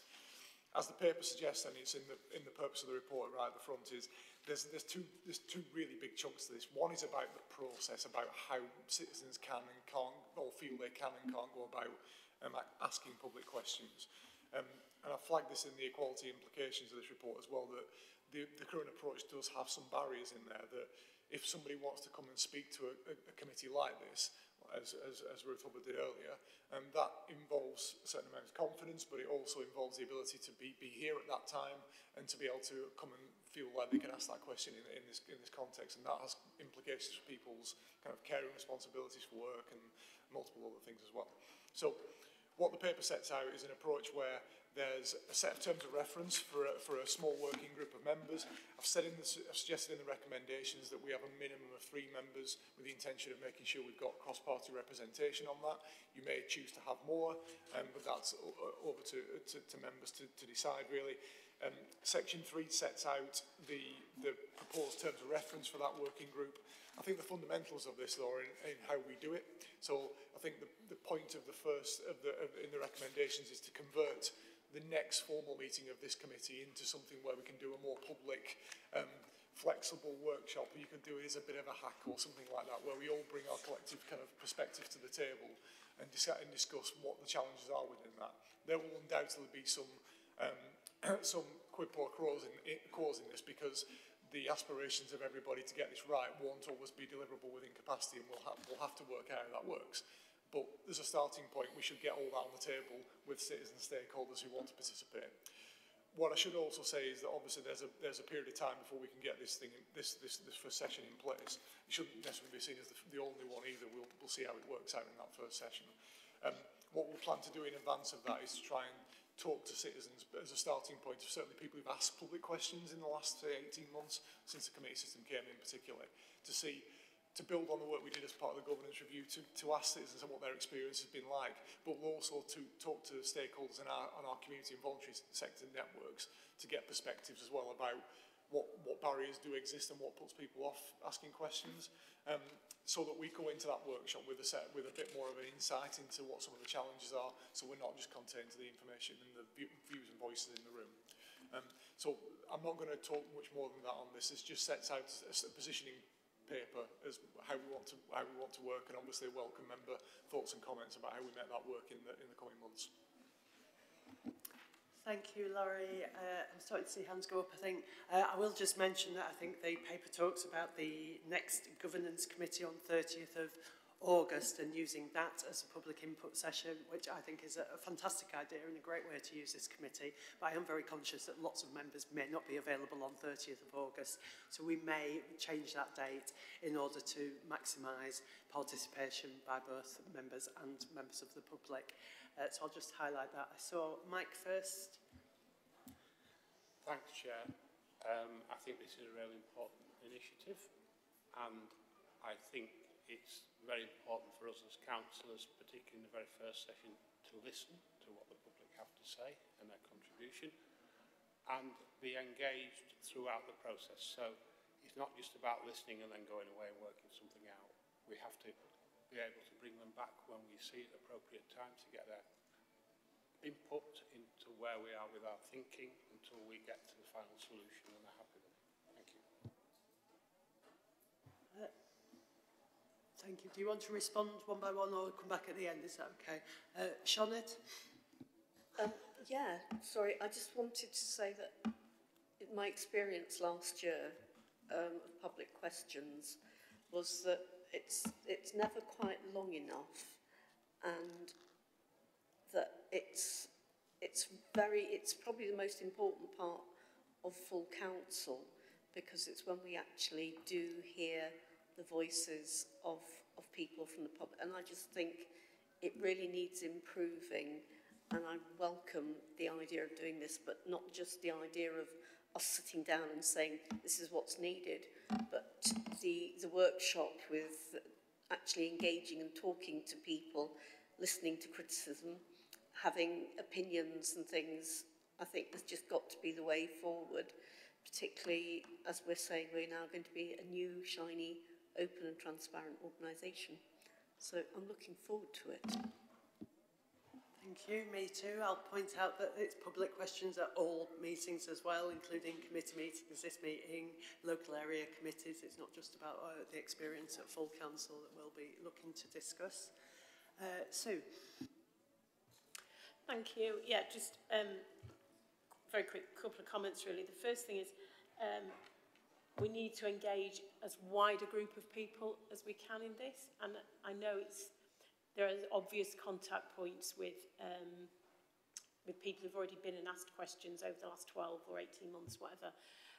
But if we can go wider than that, if we can look at people on the LAC email list, for example, they all have contact lists, and just ask them if they want to either come in and tell us or send in written comments. I think we do need to get the widest possible input. My other sort of comment is, I think we should also include people who want to bring petitions in this, because at the end of the day, petitions are just questions in another format. And it is the similar sort of parallel process for bringing them. And I don't want to miss that out. So I think if we could make sure that we look at those processes together, because, yeah, they belong together. Thanks, Sue. I'm seeing widespread nods for that suggestion. Ruth. Thank you, Chair. As an example of how important it is that this whole method and experience of public questions is reviewed, Councillor Miscall handed this to me after his committee yesterday, Transport, Regeneration and Climate. This is the pack of public questions, which totals 35 pages, 12,241 words, and is questions from 18 members of the public. I mean, this isn't, it's clearly not sustainable. Everyone around this room is going to agree on that. It's not sustainable. It doesn't, it's not sustainable for demand on officers' time and lead members during a 48-hour period before a committee meeting to deal with this in a comprehensive way that's meaningful to people and plays a meaningful part of decision making. It's not satisfactory for councillors or members of the public, although I'm putting words in people's mouths in saying that, which is also unsatisfactory. But the process of this is time constrained and rushed and lacks meaningful dialogue, and I think those are the main points for me. Speaking purely from my own experience, I think it's worth highlighting the public questions at the public local area committee meetings is just as unsatisfactory as experiences in this council chamber are, and that's particularly ironic given the purpose of the local area committees to be present in our local communities and give access to decision making to local people. At my own LAC, which serves 4 southwest wards in Sheffield, there is often, to my mind, a palpable sense of frustration in the room when we get to that part of the meetings. Again, it's rushed, there's not that meaningful dialogue. Even if the chair does allow some dialogue, it's really not very fulfilling. And it's been noticeable to me that attendance at those public meetings of our LAC has dwindled significantly since the earliest days, when perhaps there was a bit of a novelty factor in the public involvement in developing a community plan. I think the sheer volume of public questions that are coming to some committees can be seen as a symptom, partly of something that's not in our control, which is chronic gross underfunding of some of the major local authority functions, such as transport, by national government, but also something that is in our control, which is the lack of available spaces and opportunities for real public involvement in council business, which, after all, is the business of every citizen as well. We all know about the toolkit for engagement that's, I think, barely deployed by most committees. I've personally made efforts to champion that toolkit by referring to it at every opportunity and by using some of the tools in contexts where I've got capacity and influence to do that. And I should make positive mention of the committee that I sit on, Adults, Health and Social Care, where I think there's been some really good and thorough work done within that portfolio in terms of actual public involvement and making the distinction between engagement and involvement, and where involvement leads to co-production. There's been a lot of system change in that portfolio, and there's been real, genuine public involvement, service users, service providers, all in the room together. And that has been a case of deliberate culture change within one part of this council, and has taken a considerable determination of leadership and a sustained effort. And I think it would be useful to other committees to look at adults, health and social care as something of an exemplar. Nearly there. With that, I mean, without doubt, it needs picking apart the whole issue of public questions. It's sort of part of something wider. So great, there's going to be a task and finish group. I really hope it will be as inclusive as possible, as Councillor Alston said, reach wider, and that there will be real involvement, not just engagement, and co-production of a new and better model. And in that spirit, what I'd like to ask is, as not a regular member of this committee, what routes for feeding will there be apart from that public workshop? And will we be proactive in hearing voices that are never or seldom heard? beyond the local area committee mailing list. They're people who are willingly engaged already. And is there perhaps a body of existing evidence that could be used to inform what kinds of barriers there are for many people in engaging with their local government systems? Sorry, that was lengthy. I don't often attend this committee, so I've said my piece. Take your chances while you can, Ruth. Minesh. Thank you, Chair. I've just got a very quick point picking up on what I said in the pre-meeting yesterday.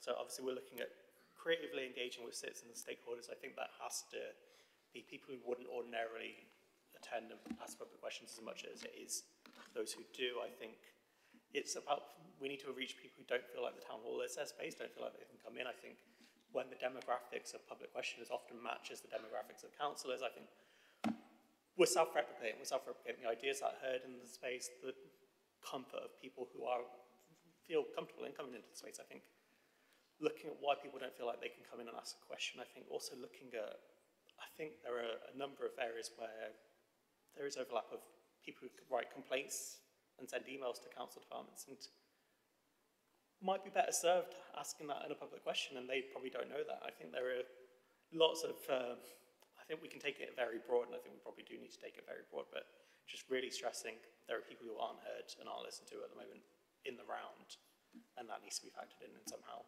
Maybe too short notice of the next meeting, the 20th, but I think, yeah. Okay, thank you. I've not seen anyone else wanting to speak, so if you'd like to address some of those points, Laurie. I won't try and respond to absolutely everything there, I think, but there's some hugely helpful comments, and I've been making kind of frantic notes as I've been going through.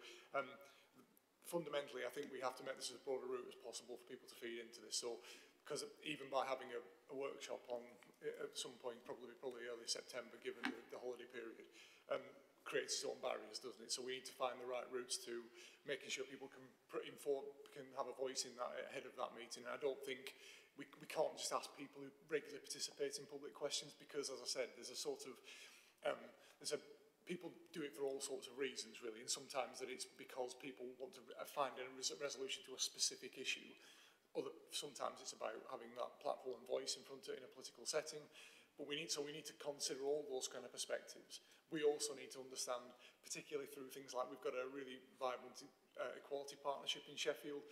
We know that some of the barriers are heavily equality related, including carers, including kind of disability, that sort of thing. So we need to probably ask some of those networks to connect to their communities as well, to properly understand what some of those barriers look like. So we will be doing some of that work as well.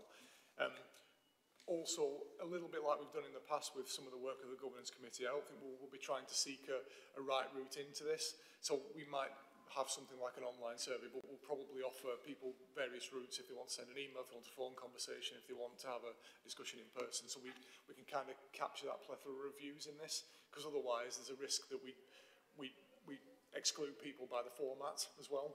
So we need to find a route to do that. And it's really helpful from Councillor Milson to use that example of experience at TRC this week as an example of that's a pinch point, clearly, because if something like that happens, it puts huge pressure on the chair, the members of that committee, but then the officers running around in the back to try and find coherent and comprehensive answers to a huge number of public questions. And as we've said in the paper, the process is really important, but the quality of the answer is as well. And I can't promise that we're going to have to work this through, because there might be some trade-offs in some of that, because we need to compare what other councils do and to see how we perform in sort of the practice of this. We might find we're really open and kind of flexible in it. We might find other councils have more limited approaches, but that's as a route to improving quality. I'm not prejudging however this goes, but I know, having already looked at this a little bit, some of that is in play, really. So some other councils have limited time limit in when you submit questions, purely to kind of give them time to improve those quality of answers. But we will look at this as well. Your point about how this connects as being a sort of a tip of the iceberg in sort of wider public involvement is absolutely right. It's an important element of this, and it's part of the democratic process, and it's absolute citizens' rights to do this. But you'd hope that there's a route for that, but you'd hope that citizens have plenty of other routes to kind of raise those issues. And then, so the question is on TRC, is whether that was particularly around an agenda item, or whether it was its voice that could have been heard elsewhere. And I'm not suggesting I know all the answer to that. So I think we'll take all that away, Chair, and I think we'll work out how we're going to do this over the coming month. But obviously we're going to look at that workshop as a starting point. I wouldn't see it as a sort of a set piece event either. I'm going to take 2 more quick contributions before moving us on to the recommendations from the people I've already seen. So Mike and then Paul. Thank you, Chair. Sorry, press wrong button. Okay. Yes, I think this first workshop and the planning of it has got to be very carefully put together. The reason I say that is because I think we need to understand why people choose to ask public questions when they have 84 councillors out in their ward that they could go to first with their issue, and whether they do that or whether they circumnavigate that to come and ask it directly. So I think this for me is a key issue, because every member of the public should have easy access to their ward councillor to raise issues, and if they haven't gone there, then why not? Thank you. Thanks, Paul. Thank you. Good point, Mike. I'll just start by saying that I struggle to understand how you can say you want more public engagement and that 35 questions is too many in the same speech. But well, I mean, we've had those questions in the lax space for the last year as well, you know, and it's obviously a good thing that people are engaging, isn't it? Just say that you mentioned essentially what I think you were saying about having a more public consultation than just a working group, and you're saying people can put in their views through the different media, and I was going to say that, and I think that's really positive. It also sounds like it's going to be a bigger body of work than just a work, this is not the task and finish group. A working group. And when I'm thinking about how the public are interacting with the council, like public questions, it tends to be, you know, they're interacting with the political element of the council as well, but there's also, you know, the majority of people who interact or attempt to interact with the council is through customer services, and because there's an element which is not as directly political, if that makes sense, and so I think, well, I wonder how we tie those two things together, and then also the customer services improvement plan and where that's up to, and if the things are something that should be tied together, or if there is maybe just some learning from the customer services improvement plan that would be useful in this if we are keeping them separate. Questions, not answers, I'm afraid. Thanks, Councillor Turpin, for that. That's absolutely right. I think there is undoubtedly there'll be a connection, because there'll be you'd expect there'll be some consistency of theme of issues as well. So one of the things we'll do, we'll talk to colleagues in customer services about their sort of experience of that, and if there's learning we can take from that for this approach, absolutely. And I think you're right as well. It's a brilliant opportunity for the committee to kind of demonstrate that different ways of working, but it's probably not. It's not going to be as easily done as like one session, because I think if we're going to design this and redesign this and get this right, we're going to need to put some capacity and time into it to really think about not only the process and capacity to supporting the process, the entry routes for citizens to ask public questions, the format in which that operates, and the forums as well, and then also the quality response. So there's multiple competing issues in some of this, but also the time needed to do that. So I think we're going to have to put some capacity into this, but it's the right thing to do because we know it's an issue. Thanks, everyone. We'll move on to the recommendations. I will just flag up that we have identified people to sit on this working task and finish group. This one is a task and finish group already as well. I think we've identified 5 members of the group to do that. Do you want to put your hands up? Partly because I can't quite remember. It was Sue and Mike, I think, Sinead, Paul and myself will that.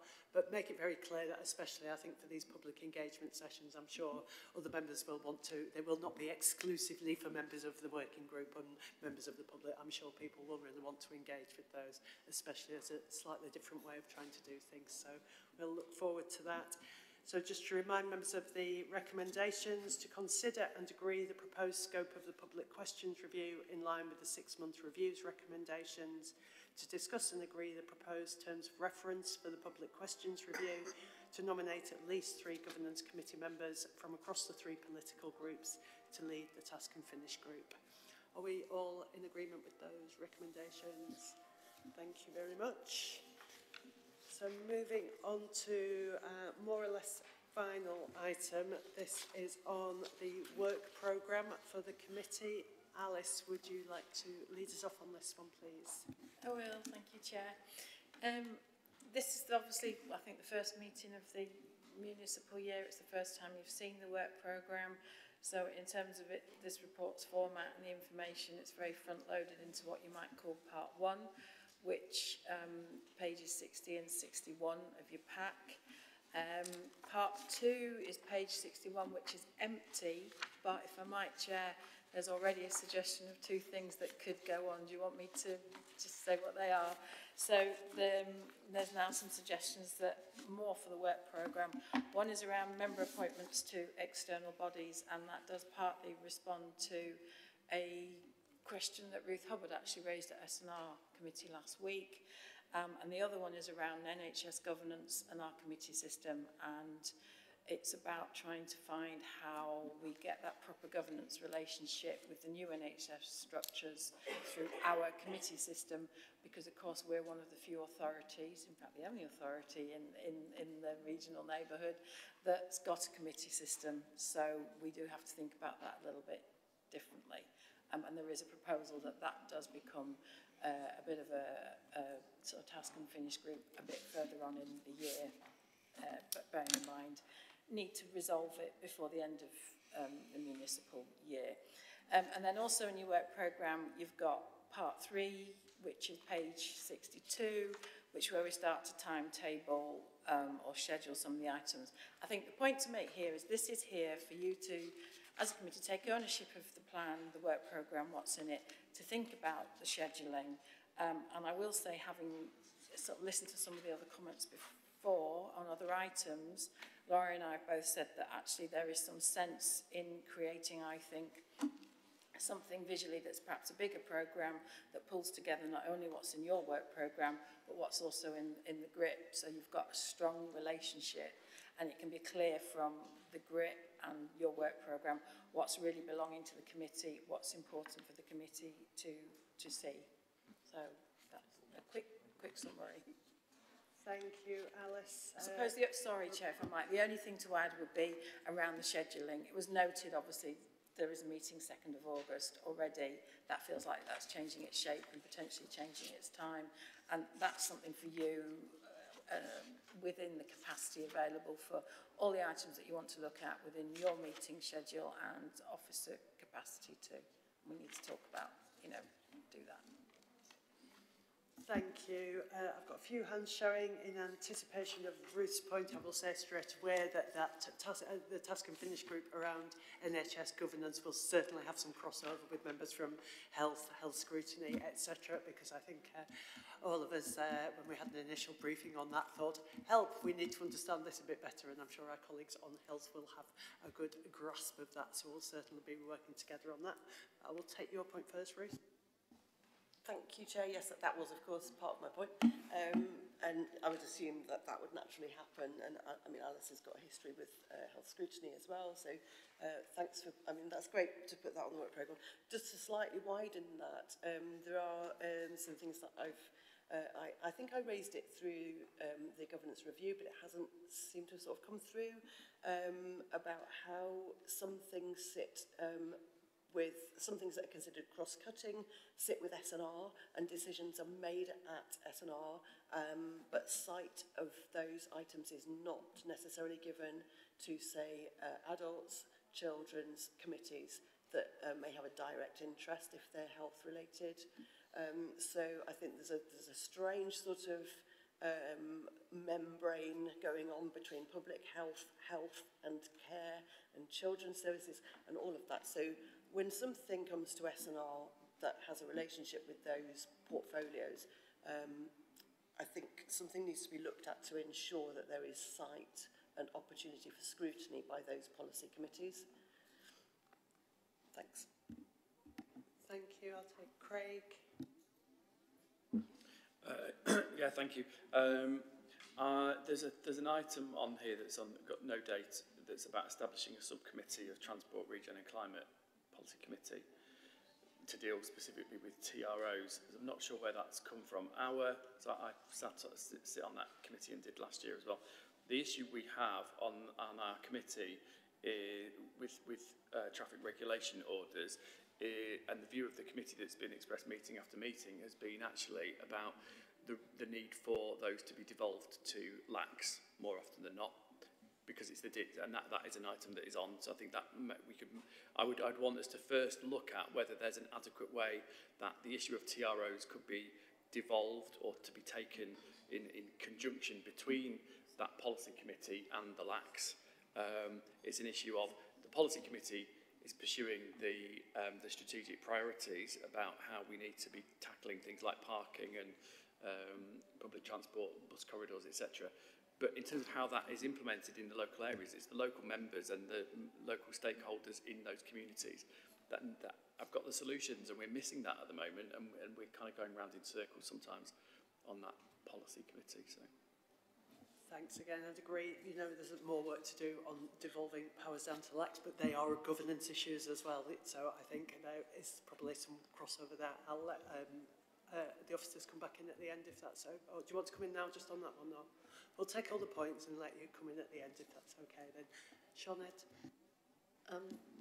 Questions that have been raised by various of my colleagues this morning around being working councillors and how they fit all the rest of it in. So I would actually ask that we discuss how we support working councillors and the general way in which council meetings are held. I know that other authorities have evening meetings, and that's predominantly so that the public can attend, for instance, but it's also to enable a wider number of people to stand for the council. So I think looking at committee times, etc., I think would be a useful thing to do as an exercise in this group, please. Committee, not group. Sue? Thank you. Yes, I think just to reassure some of my colleagues over there, the issues around SNR and not delegating and not sharing were brought up repeatedly in our discussions last year. And I think there is some work on that on the programme. Likewise, I understand that there's already some work being done about devolving the small highway schemes. Now that actually came out of discussions we had around committee remits, which is on this work programme. And that's one, I just wanted to focus on that because I think that a review of the committee remits was something we asked for often in the discussions we had last year, and I think it is important that we actually do that because the committees are unbalanced. I know we had lots of jokey comments about it last year, but I think the committees are unbalanced and we do need to look at that. I've also had a question which I'm just going to mention from a member of the public, which just goes to show people do take note, who asked, where was culture? And why wasn't culture in the name of any committee? And when I looked at it, I thought, well, actually, it's across several different committees, and that's probably why it's not in the name of a committee.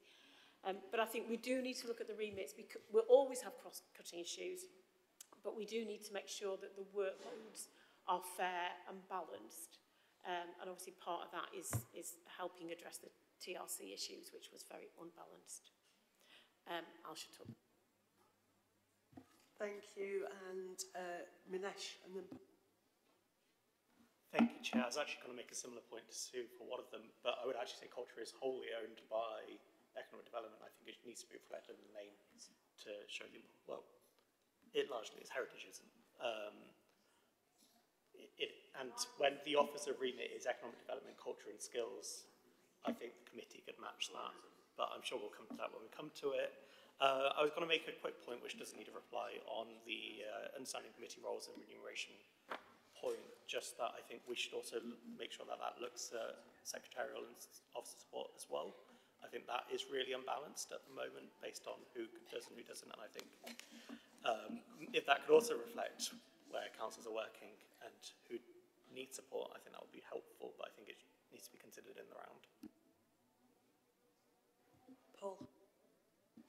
Thanks. Just thought of something with the public health. Ruth, you said it, didn't you? Public health doesn't seem to sit under... NHS governance. Yeah, it doesn't seem to sit under a policy committee at all. It seems to just sit under S&R. And I was thinking, actually, it is overarching. You know, public health does cover really all of the committees in the same way that equalities and climate change covers.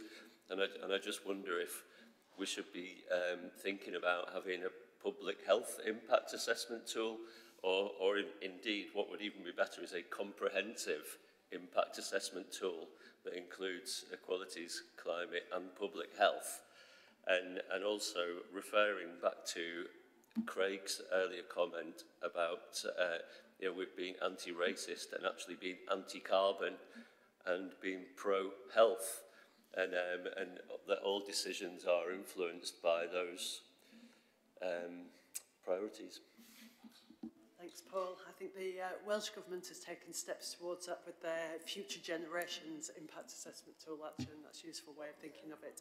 I'm going to, with the Welsh always in the lead, Sianed, I'm going to take a quick final point from Craig and then ask officers to respond.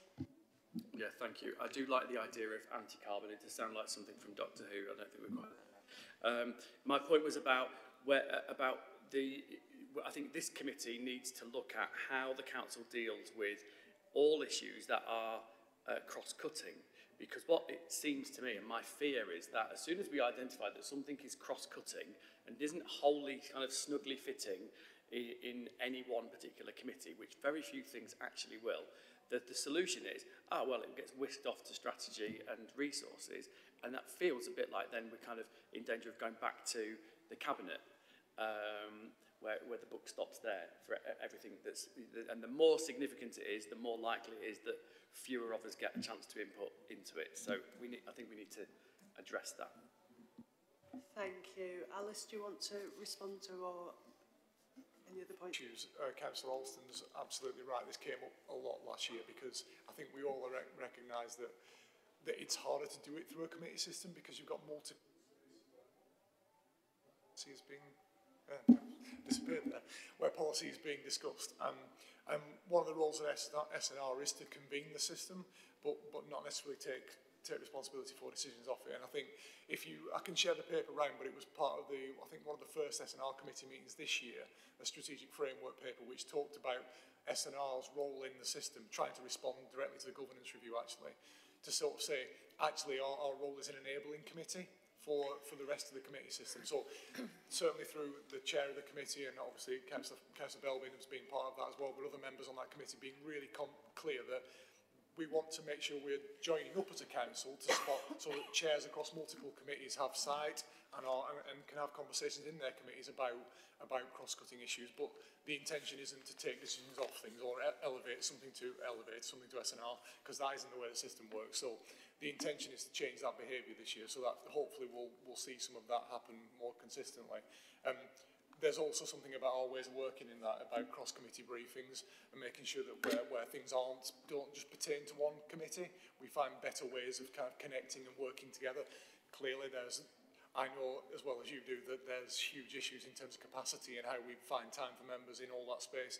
But if something is a culture issue or a health issue, it's highly, highly unlikely. It's only something for the adult care committee. It's highly unlikely. And public health's a great example of that. Just on some of the other points, we will pick up the working councillor's points as part of the work plan. We can add that to that and have a conversation about it. The committee remits review, I think, feels like a pretty fundamental piece of work here, given that it was raised multiple times in the committee's review last year. We know it's on the work plan for this year. What I would say is, what we haven't had time to do as a committee, and we could do it in this forum, but we could do it offline as well in sort of informal discussions. We need to try and work out how we prioritise some of the work on here. At the minute, it's a list. And I think what I'm getting from the conversation we've had today, there are some things that really, really matter that we need to kind of take forward more quickly. Recognising we're already into August nearly, and obviously the municipal year ends in April. So we need to think about how we how we prioritise the work in here so that we're really getting into the issues that members really want to see fixed, and recognising how we all mutually use our time in that space. Just on the TCR point about the subcommittees issue which was raised, I think the reason that's on the work plan is to flag that. It was trying to ask actually what governance committee's role is in that, if anything, because it clearly is an issue. And obviously it does interconnect to that piece of work about LACs and LAC responsibilities and devolution as well. So it might be some of that issue is resolved through that conversation, and maybe one thing we could do is try and see if we can bring back a paper specifically on that to one of the future meetings, which then wraps in the sort of LACs issue and the conversations that LAC chairs have had with highways as well. Does that make sense? Is that a fair steer? I think it possibly does. It's probably something we need to discuss with LAC chairs and so on as well, and make sure that we're having a rounded discussion around that and how that discussion takes place. But yes, I think it's clear we need to do a bit more thinking around it. The bongs tell us where we are. I think we'll just go through the recommendations on this point and then wrap up. So the recommendations here are that the committee's work programme be agreed, including any additions and amendments that we have identified. That consideration be given to the further additions or adjustments to the work programme presented in part 2. That members give consideration to any further issues to be explored by officers for inclusion in part 2 of the next work programme for potential addition. Are we all supporting those recommendations? So that's yes, thank you very much. Can I give a big thank you to all the officers who have presented papers for the meeting and provided for such an excellent discussion, and all the members for your contributions. It's been a very interesting meeting, and thanks to everybody who's helped to organise it. As item 11 says, the date of our next meeting is theoretically the 30th of August, which we've already talked about in the context of that workshop, and where that date may be changed, but we will keep members and of course the public informed about that. Thank you very much.